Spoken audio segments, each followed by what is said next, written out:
Recording 3. You will hear an interview with a man called Martin Holloway, who is a sound engineer. For questions 1 to 7, choose the best answer, A, B or C. In our series about careers in the arts, I'm talking today to Martin Holloway, who is a sound engineer. Martin, tell us how you spend your time. Good morning, Jake. Well, each event I do is different, but I usually set up the equipment before the show, do the sound checks and look after the sound during the performance. Of course, it's not my fault if the band isn't very good and what you hear is out of tune or something. People sometimes call me a disc jockey, but I have to explain it's so much more than that. This weekend, I'm working at a music festival, and I mostly work out of doors. There's lots of outdoor work if you want it, as we can also work on films and TV. And how did you get into the business? I went to university to study sound recording. While I was there, I played in several bands, but I wasn't really serious about it. I also worked behind the scenes at lots of student gigs and shows, though, mixing the sound. While I was doing that, I got to know quite a few professional sound engineers, and a couple of them offered me paid work. That was 10 years ago. My course was fantastic, of course, but it wasn't enough to get me started. So when does a project actually begin for you? Some people think we just turn up on the day. For a big event, I might be there for a few days. For a smaller one, I get there early before the band starts rehearsing, but it all begins before that, when the booking is made with the band or their agent. I get a call and I start sorting things out straight away.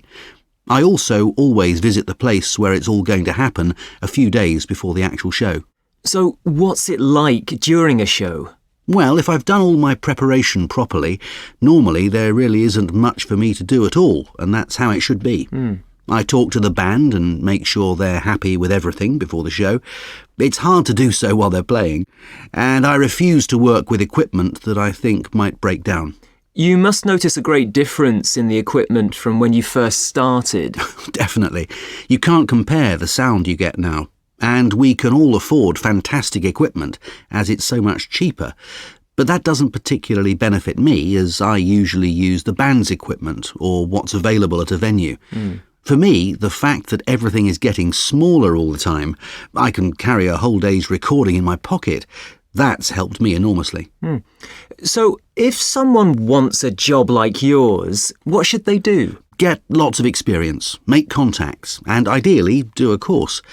You can pick up some of the technical stuff by volunteering, but I'm always telling people who want to be a sound engineer, and they never listen, they just don't realise that what's crucial is being able to get on with people and get them to understand what you need them to do.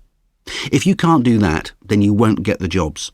An interest in music means it is more enjoyable, of course, and most of us have been in bands, but we weren't necessarily much good at it.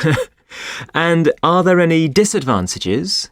I'm willing to work anywhere. I've worked in the mountains, in freezing temperatures, in the desert, in hot, tiny theatres, but that variety appeals to me.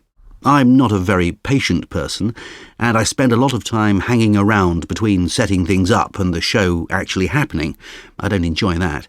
And some people hate being on the move all the time, but I don't mind living out of a suitcase. Thank you, Martin, for talking to us. Now listen again.